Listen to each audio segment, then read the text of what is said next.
with respect to handing over notes, number of containers contained in or captured in those handing over notes, and then his own verification from the Ports and Harbours Authority with respect to how many of these containers were available. Now, he described there to be some disparity with respect to the numbers, reason for which he calls for an audit to be conducted via this committee, 5-member committee, which was put together to look through the details and be able to help him identify really whether or not the numbers as were being provided were accurate. Now, upon the work done by this committee is what is revealing a lot more of these details, of which we're going to be walking you through right now, where amongst many things, we got the indication that the management's negligence caused the holdup of the ECG containers at the port, incurring demurrage to the tune of 909,578,400 Ghana cedis. And we know that subsequently the minister has been providing updates which says that this could range up to 1.5 billion cedis with respect to demurrage, suggesting that the longer these containers have remained at the ports where they've not been cleared, there's been debt accruing in the name of the Electricity Company of Ghana over their failure in being able to clear these containers from the ports. Now, the numbers continue to be one of considerable concern. We know that a number of them have been missing, amongst many other things. So, with respect to the procurement, the Director of Procurement, Premises and Estates at the Electricity Company of Ghana stated that, indeed, ECG procured in excess of its demand, but intimated that this was due to pressure and influence from above. And so we've been hearing a lot from the minister with respect to the approval given by the Board for Procurement for every year, and the fact that in certain instances we saw ECG procure up to 700% more than what had been approved by the board. The committee asked the Director of Procurement questions in relation to why, and he stated that there was pressure and influence from above.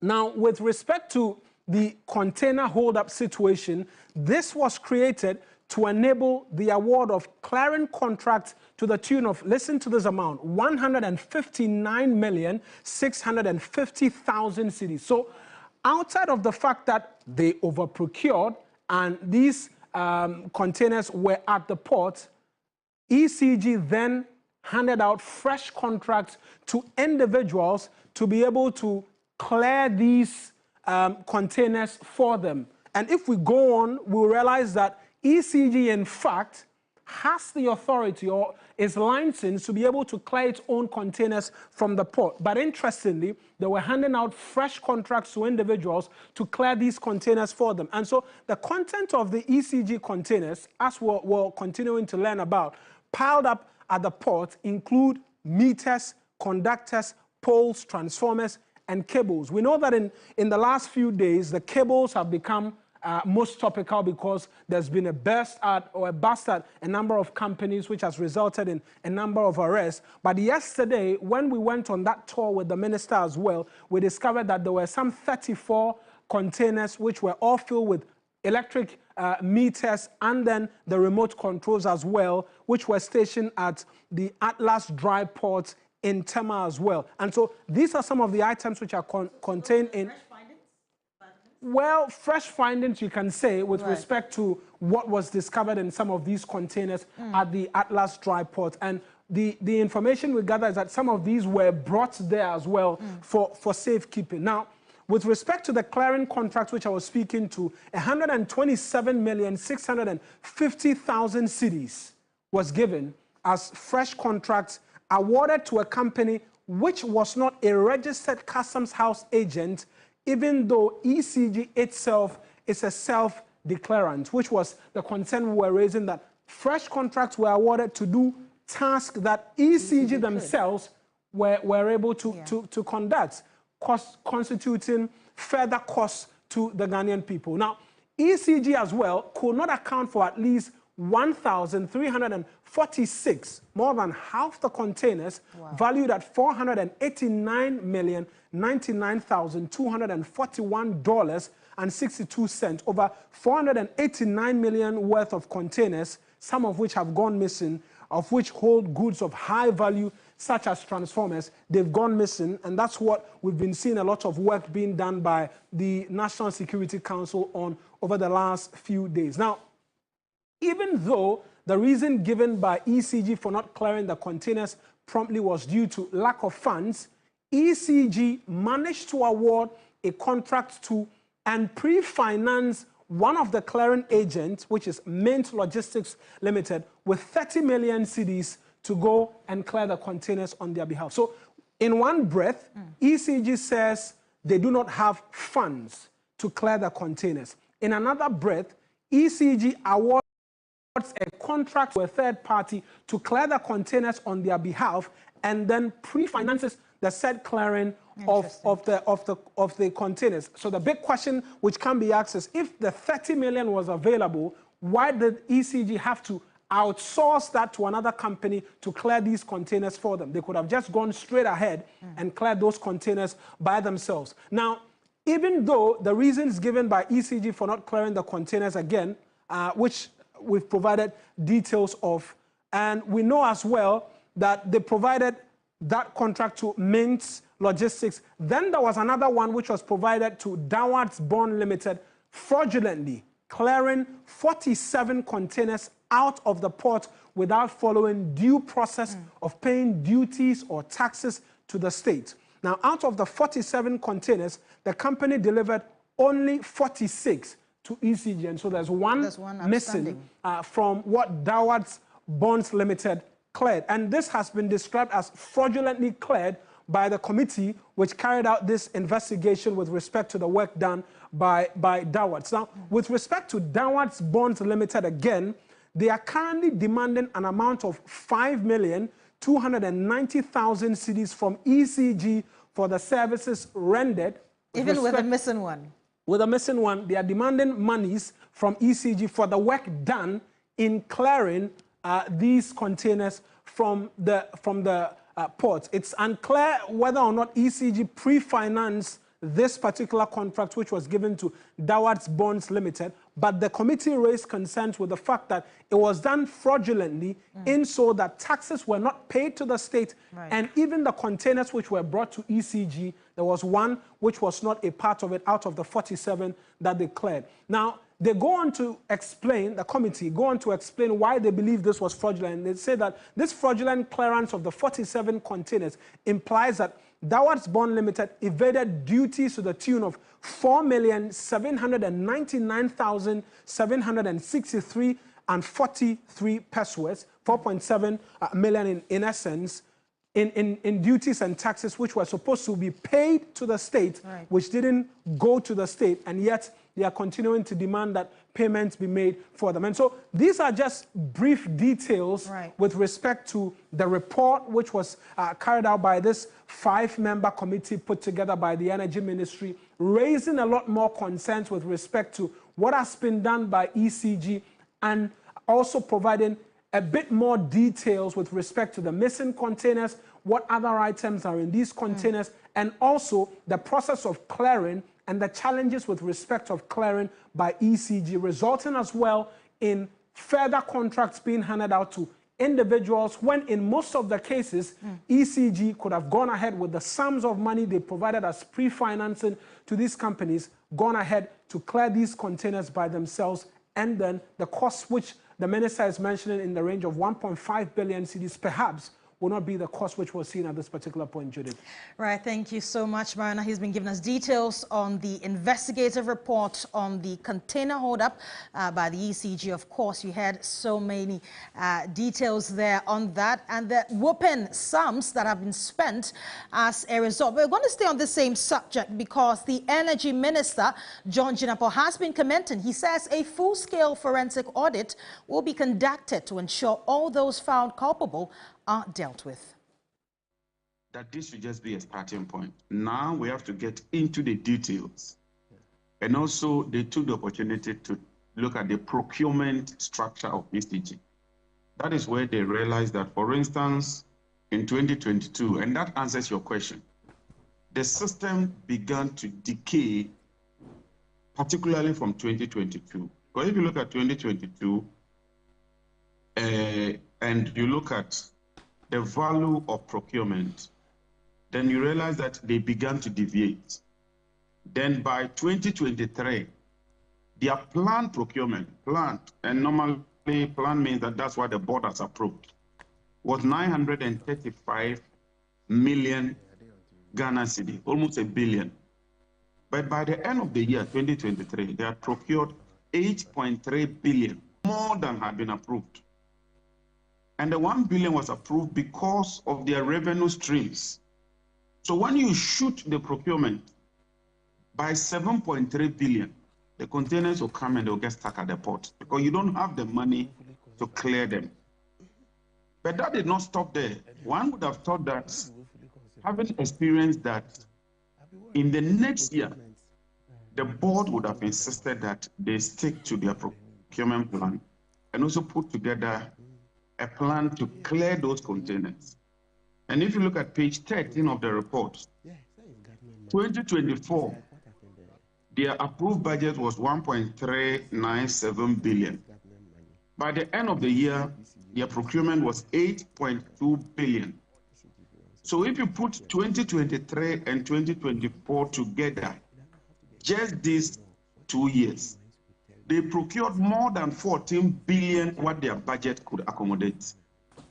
And that is the source of all these problems. Well, let's still on the ECG missing matters. As financial and economic policy analyst Senyor Hoshi says, the probe must target former directors and managers of ECG. You go to your board for approval. The directing body of an entity is the board. They are ultimately responsible. The directors of a company are ultimately responsible. So, Minister, I'm hoping that this matter, we don't leave it hanging as a policy matter. The directors of ECG must be held responsible, everyone within that time. They are responsible for what has happened. If we can't account for it, they are responsible for what has happened. You know that contracts are going. What's the efficiency in it? The reason why I was saying that we can't blame this on the qualification of the procurement head is because these are fundamental things that you don't even need procurement expertise to be able to manage. If you are not a certified or a chartered procurement professional, it does not excuse you to make this kind of errors or these kinds of omissions. Well, you're still watching Weekend Central here on TV3. In more news this afternoon, the Chief of Staff has charged members of the reconstituted board of the Public Utilities Regulatory Commission, PURC, to seek the Ghana interest in every decision that they will take as a regulator. Inaugurating the board of the PURC, Julius Deborah says, much as the government of the NDC is in a hurry to better the lives of Ghanaians, institutions like the utilities regulator must give work in the people's interest. Take a listen. Do in the name of Almighty God swear. Do in the name of Almighty God swear. And let me on behalf of the President thank you all for accepting to work hard for him. And as you might be aware, this government is in a hurry. But at the same time, we need to make sure things are done meticulously. We're voted into power to take care of the people's interests. And as much as possible, we need to always have that at the back of our mind. His Excellency is determined that the energy sector and all other utility services discharge excellently. And so we encourage you as much as possible to pay attention and give out all your best so that the government will look good and the people will be satisfied. Once again, thank you and congratulations. Thank you very much. And away from the capital, let's move to the Ashanti region. It's been a week since a fire gutted the famous Blue Light Market at Edum PZ in Kumasi, the second largest city of Ghana. Over 300 shops were lowered to ashes. Several wares running into millions of cedis have been destroyed. It took firefighters about 5 days to bring the monstrous fire under control. The President of the Republic, His Excellency John Dramani Mahama, the 2024 flag bearer of the opposition MPP, Dr. Mahmoud Bawumia, have all visited the scene to commiserate with affected traders. And what is the current situation now? And now let's touch base and engage with our Ashanti Regional Correspondent, William Evans Inkum, on this very matter. William, first of all, has the traders finally accepted the donation from the Interior Minister after the back and forth?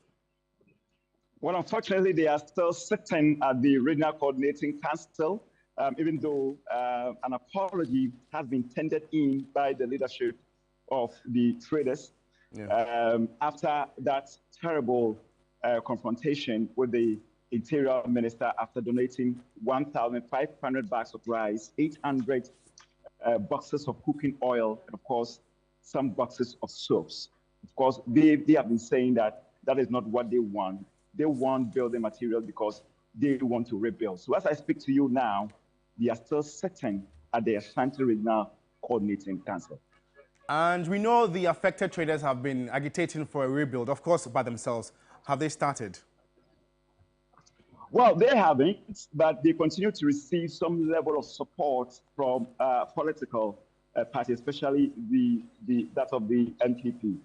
Yesterday, the General Secretary of the ruling opposition New Patriotic Party was in town. In fact, he visited the scene and he said they, as a party, support that decision by the traders to rebuild. But what is also the issue here has to do with the fact that the land has returned to the Santehene, who is the custodian of the land, because that land was released to the railway, to the railway, ministry, for the purposes of rail transport. But now that the railway has become one of, say, a white elephant, and for that matter, the purpose for which it was released to some extent has been defeated. Now there is a situation, and now the land has gone back to Santehene. So Santehene has that power, authority to decide what has to be done on it. But then we are also getting indication that Santehene is likely to give the land back to the trader, but under condition that there should be an official layout as far as planning of that particular area is concerned. But let's listen to GFK when he supported the idea that the traders must be allowed to rebuild. There's one plea that they have also made, that they know government may have good intentions to construct the place for them. But we all know government processes. It may take time, maybe 1 year, 2 years, 3 years, even 4 years. But the market women and men themselves have agreed upon themselves that they can all come in and help. But all that they need from the government is give them the opportunity for them to raise the structure themselves, rather than government coming to lead the process to do it, and that will create another issue on its own. So that is a plea that they have made to the government, and we in the New Patriotic Party also support that call. So William, before we part company, Asantehene Otumfuo to the second is the custodian, and what is his position on this very matter? Well, now, from the, Santehene is currently not in the country, but he actually detailed some chiefs to also work together with the regional minister, and for that matter, government, for that purpose, to see the way forward. Now, it does appear that I wouldn't be surprised. Of course, that is the indication that I'm getting from the seat of Santehene, that Santehene is likely to give the land back to the traders, but then on condition that there should be a proper layout, because one difficulty that the firefighters faced was accessing the fire scene. As far as the blue light market is concerned, there was no way they could access it, and that is how we witnessed that level of magnitude as far as that particular disaster, or last week disaster, was concerned. It's something that they do not want it recur. So on condition that there's going, even if the traders want to build it themselves, on condition that there's going to be a proper layout, that will ensure that in the future, there's going to be any situation like that. At least there should be some access routes. Sure. Thank you so much. William Evans Inkum is our Ashanti Regional Correspondent. It's been a week since fire gutted the blue light market at Edum in Kumasi, and it was bringing us up to speed on matters and other developments regarding that very inferno. Judith. Now to one of our top stories, we're focusing on a troubling situation at Balana in the Central District of the Ashanti region, where children are being denied access to education as teachers refuse to report to work. Ibrahim Abubakar has been on this story. He has been to the community and has more in this report.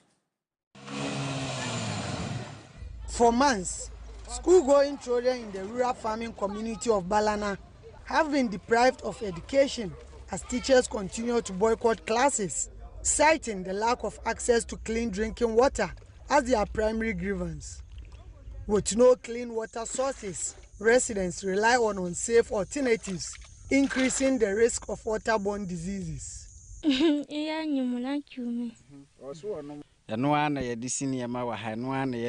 This is the water we rely on for both drinking purposes and domestic use. Yet, this even dries up in the drying season, forcing us to trek 4 miles to get water. We plead with duty bearers to help us get clean and sustainable water in this community. The Balana DA Primary has been left without teachers for more than a year. So access to quality education is a right for every Ghanaian child, as enshrined in the 1992 Constitution. But these children here have been denied that right because for a long time they've not seen their teachers come into the classroom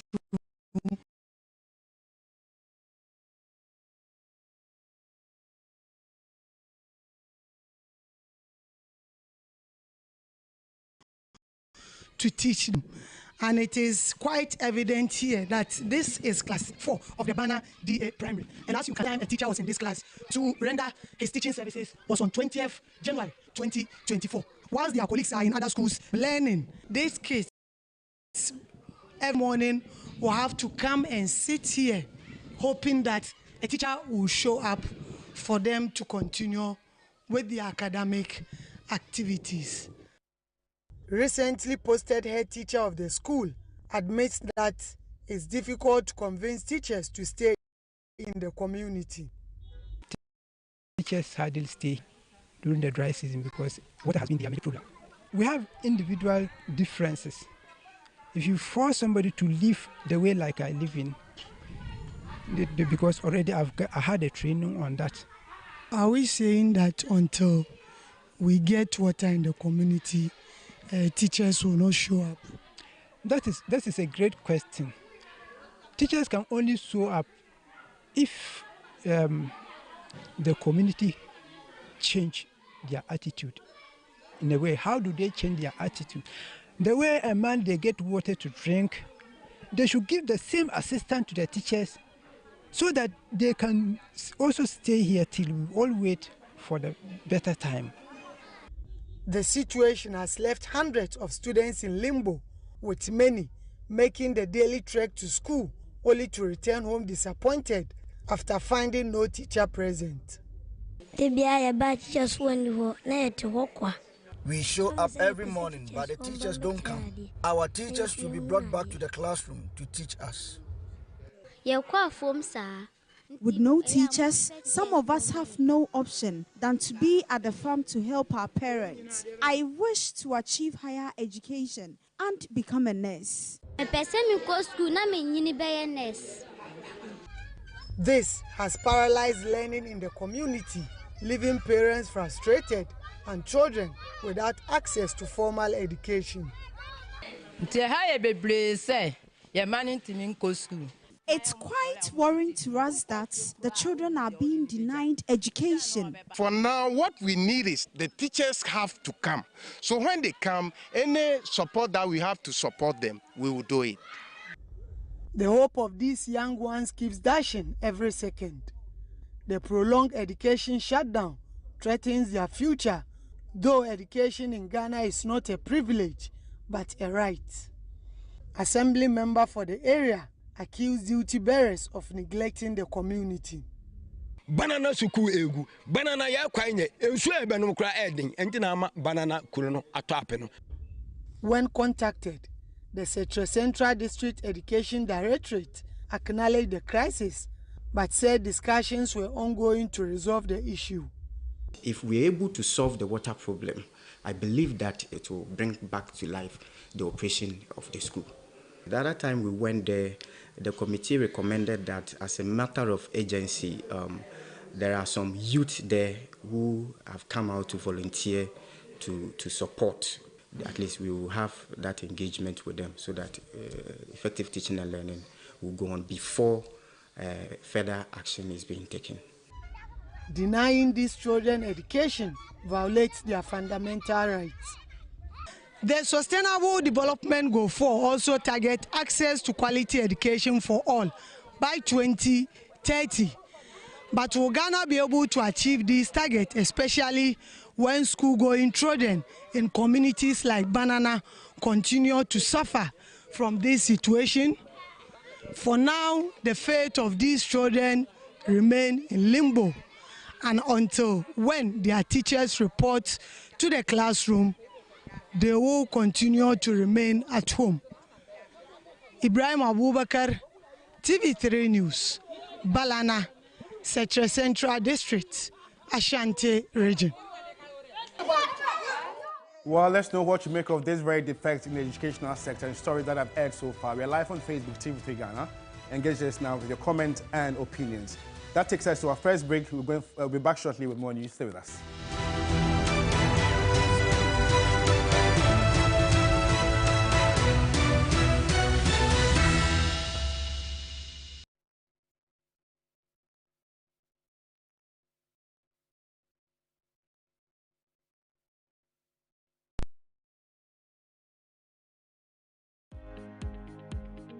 Hello, I am Ahmed Haidar, the CEO of the Spot Furniture. I want today to speak about our company.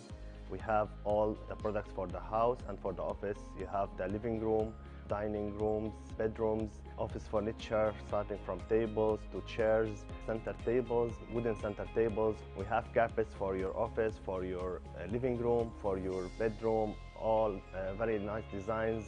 If you need furniture for your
Welcome back from the break. And now teachers and pupils of the Ni Amugi cluster of schools in Adabraka are overwhelmed by the increasing incidence of open defecation in classrooms and the sexual harassment of teachers and pupils by drug addicts during school hours. Subsequent assaults have also left one watchman paralyzed. Stanley Niblo has filed this report.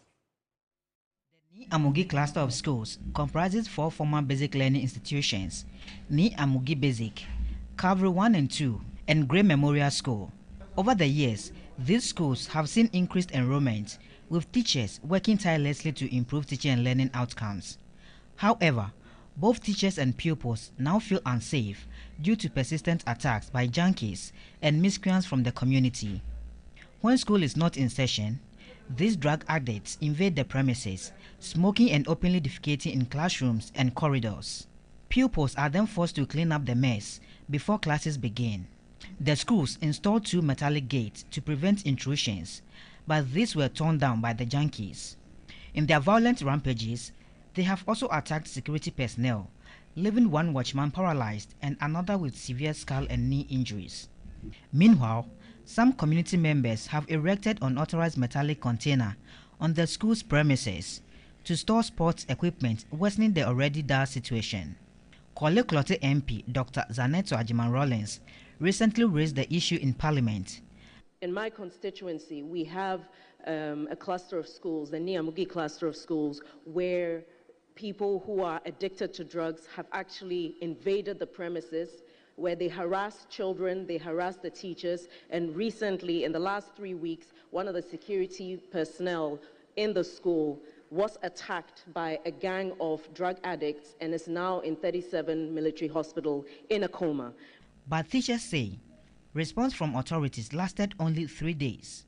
During school hours, the junkies stormed the classrooms, harassing teachers and demanding sexual favors.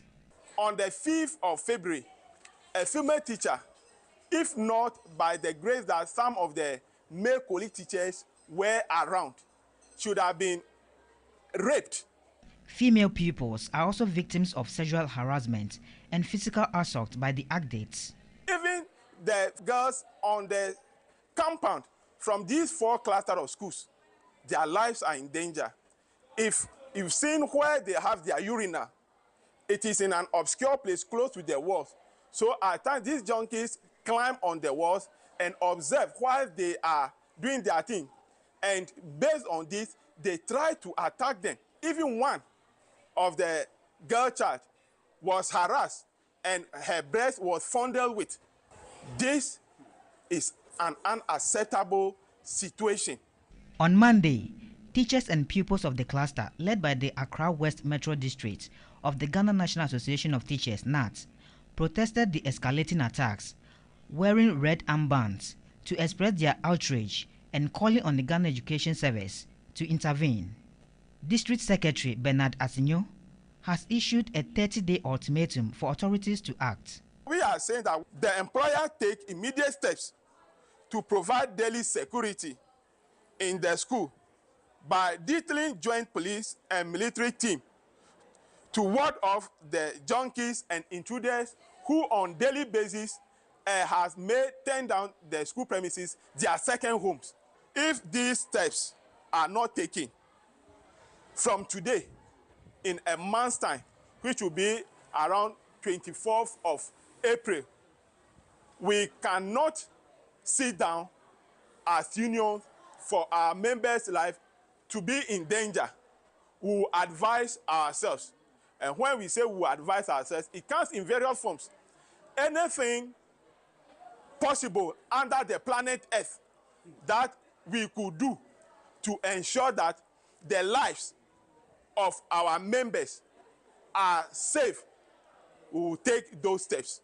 Accra West Metro NAT chairman William Yita warned that the association will not hesitate to take further action to protect its members. Ultimatum given to government to fix this situation, which is an urgent situation. We might not even be patient enough to wait till the 1 month, because they've turned this place into a junk and they can come here anytime, whether school is in session. As we are even speaking, any moment from now, you can just see them popping in. And this is their place of ganja smoking. A situation where a female teacher cannot go to the washroom because the moment you are exiting the washroom, you are invited for sex by this tax, whom you don't have any relationship with. You can imagine, if they are requesting for sex anyhow from the female teachers, as for the children, they will command them, they will not even request. The growing menace of drug addicts terrorizing schools is not just a threat to education, but a danger to the safety and well-being of teachers and pupils. Stanley Niblew, TV3 News, Adabraka.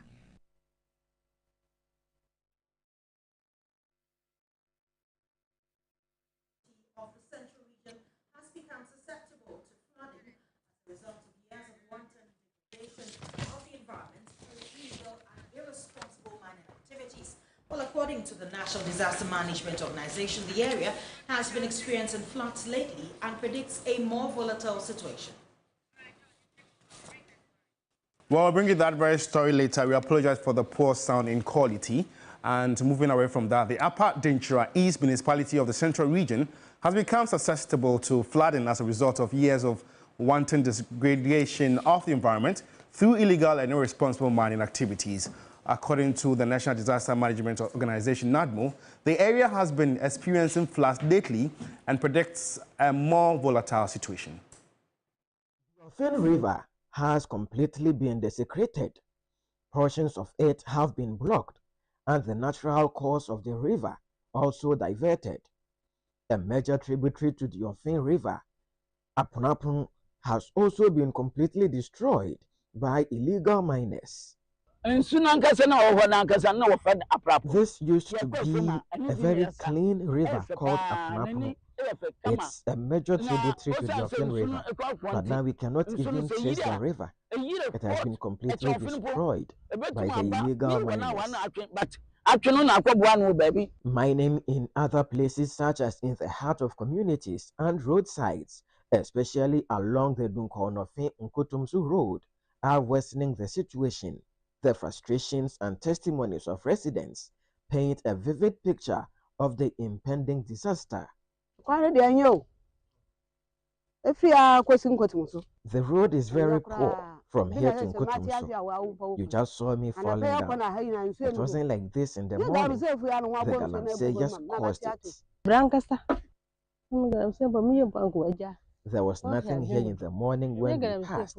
But look at how the road has become. We've both lost our husbands. We cater for our children through farming. How can we do that in this situation?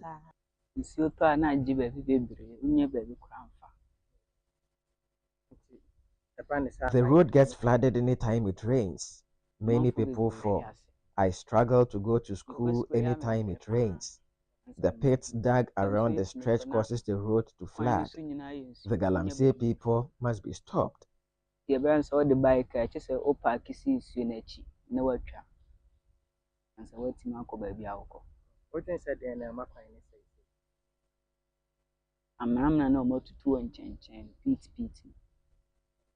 Mining activities on the Procurement-Nkotumsu stretch is more than a crime scene. This is where used to actually be the road. As you can see, it still has the power transmission line passing through this end.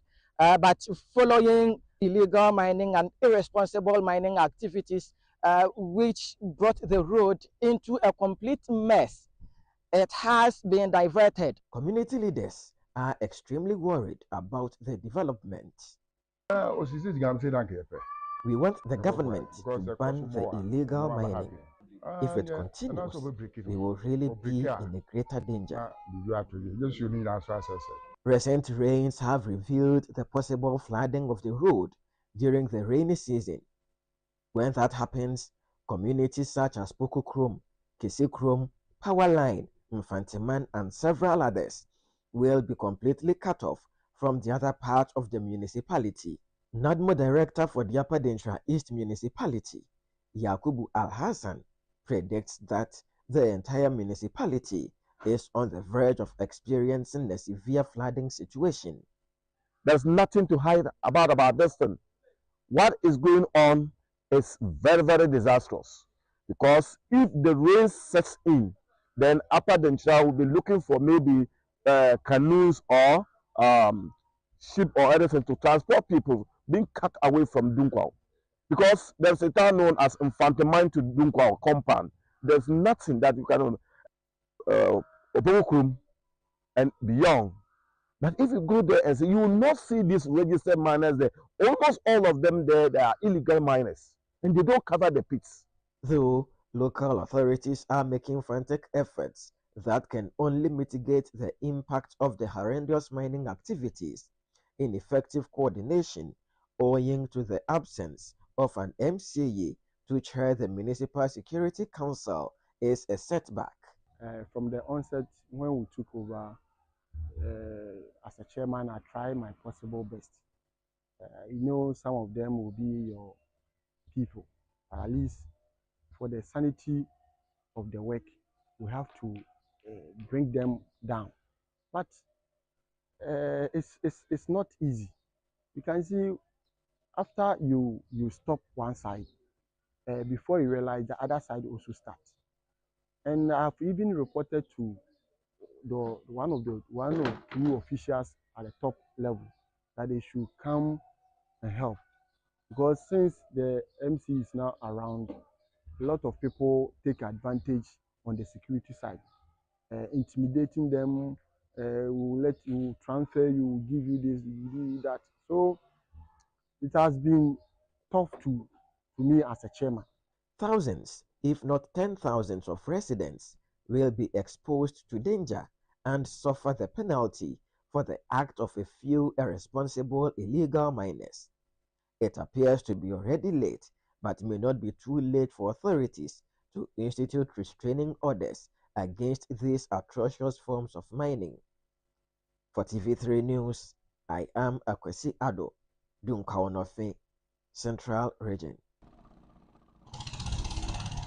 Well, let's head to the Western region now, and health officials at the Beposo Chips compound are urgently calling for the facility to be renovated and upgraded into a health center to improve healthcare delivery. While the call is premised on ever-growing population of the community, leading to a significant increase in outpatient department cases overwhelming the Chips compound, which was originally designed to provide basic healthcare services for few.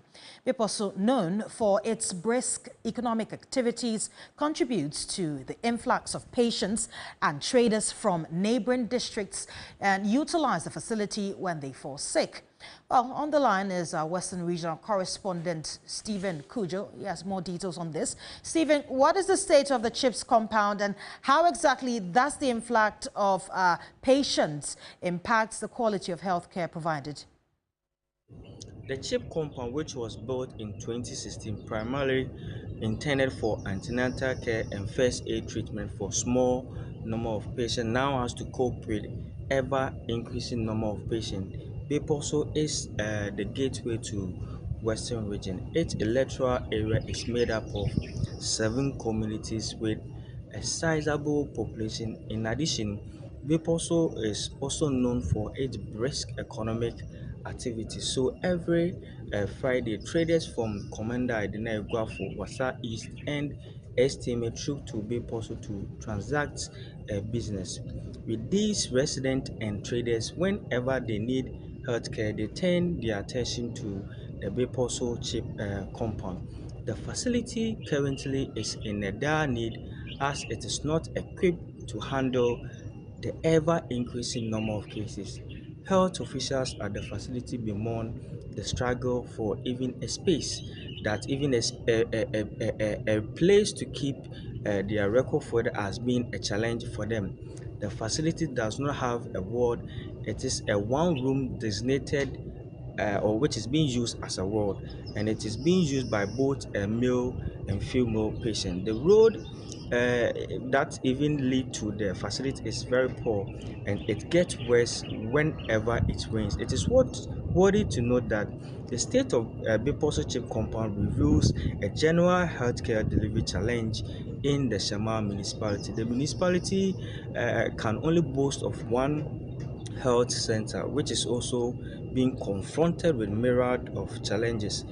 In 2020, the outgone government castled for the construction of a district hospital, but that did not materialize. Hence, the calls by the health officials to, as a matter of urgency, upgrade the Beposo chip compound so that healthcare delivery in the municipality could be supported. It's a busy place. So if it is expanded into a health center or a higher facility, it will help serve the community and the neighboring communities. And then again, we had a challenge with water. It was solved, but currently we are having that issue again, that problem again. And we don't have wards. It's just one ward for both male, female, children, everybody. And you heard that earlier, our Western Regional Correspondent Stephen Kujo bringing us up to speed on the dilapidated nature of the Beposo chips compound in the Western region. Let's do some other stories. And in the geographical heart of Ghana, where the nation's center is set to lie, can only be traced to a single coordinate compass covered by a withering pavement block for identification. Now, while the country's coastal regions and major cities pulse with development, the center remains a stark reminder of uneven progress. As part of our Ghana Man series, Belinda Teta explores the heart of Ghana. The symbolic center of Ghana site in Kintampo, once envisioned as a national landmark, now tells a story of a faded potential. George Mensah narrates the history behind the discovery of Ghana's geographical center. We can trace it from the longitude 0 degrees, spanning from London through Tema, through Kintampo, up to the north. So when you take the coordinates of the country, based on the map that we have as a country, we locate the center here in Kintampo, specifically a place called Mwase. It will be very difficult, if not impossible, to trace to a particular person who discovered it. Because we look at the surveyors who surveyed the country. So we may mention the name of somebody like George King Ferguson. Because he discovered the northern part for the whites to colonize, specifically the British. So some of us trace the coordinates and then the survey from the works of George King Ferguson and others. He expresses deep disappointment at how the once promising tourist attraction now bears the marks of years of neglect and underinvestment. So it is serving as a center of the world too. And that is why I said that you can trace it from London to Tema to Kintampo. But development is something that we are lacking. And the preservation of the rich history is what we are lacking. Shaibu Fusaini, youth leader for the Kintampo municipality, highlights the tourism potential of the area, citing historical landmarks such as one of the oldest police stations built under Kwame Nkrumah. When you look behind us here, that's the old police station. It was built during Kwame Nkrumah's era. This place can equally be developed as a tourist site. But unfortunately, Kintampo here, instead of developing the place to be a tourist site, the place has been left abandoned. Simon Kufuor notes that several stakeholders, including the former municipal chief executive, Isaac Baffo, had visited the site with promises of development, yet the site remains in limbo.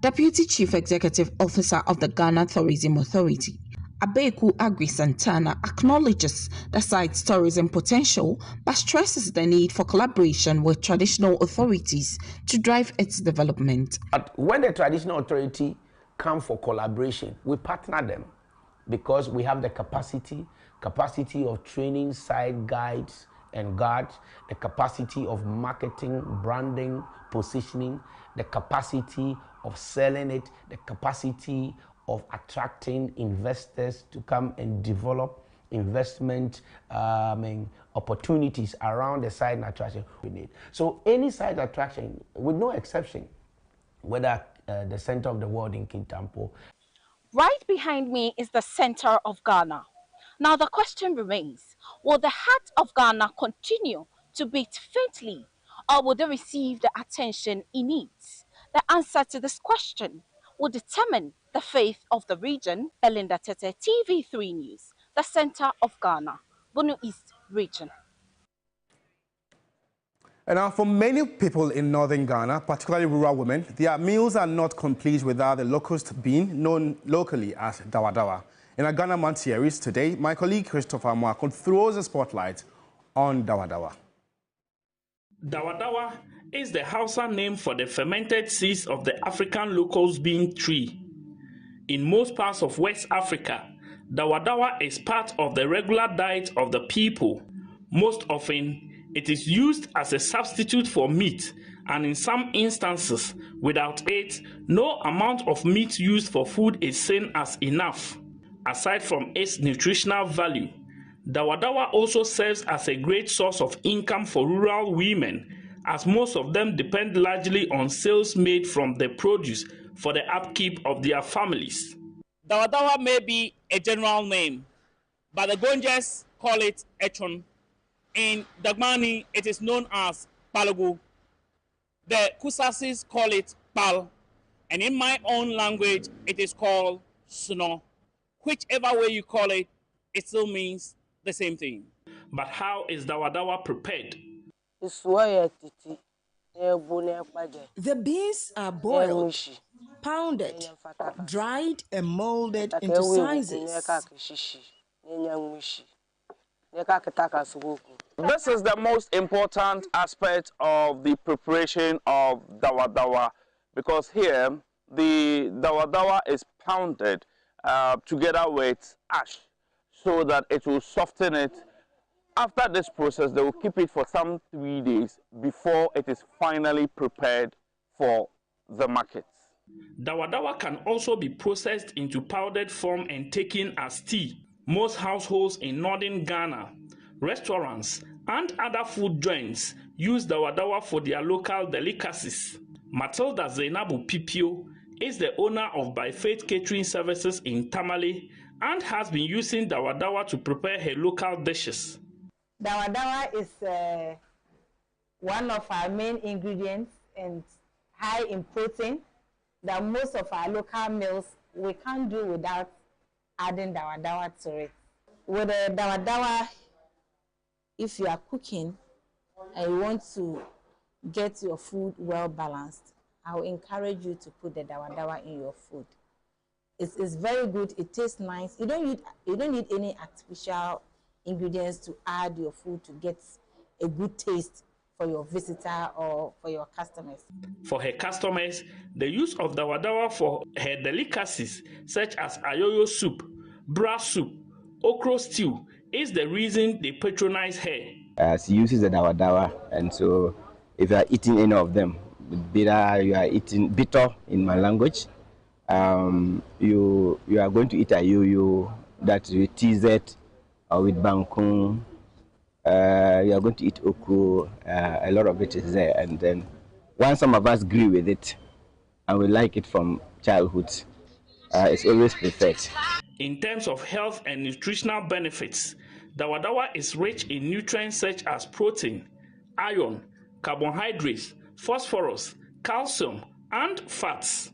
Sumaila Seni Isa is a senior nutrition officer at the Tamale Teaching Hospital. Dawadawa have strokes. That's a ischemic stroke, where blockage of blood flow to the brain is stopped suddenly.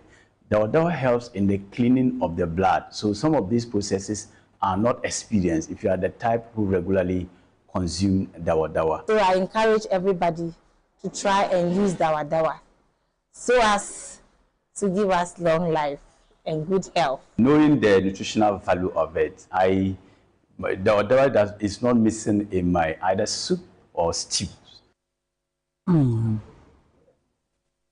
Okay, so the taste of Dawadawa is right here in this ayoyo soup. I can actually fail it. Christopher Marco, TV3 News, Tamale.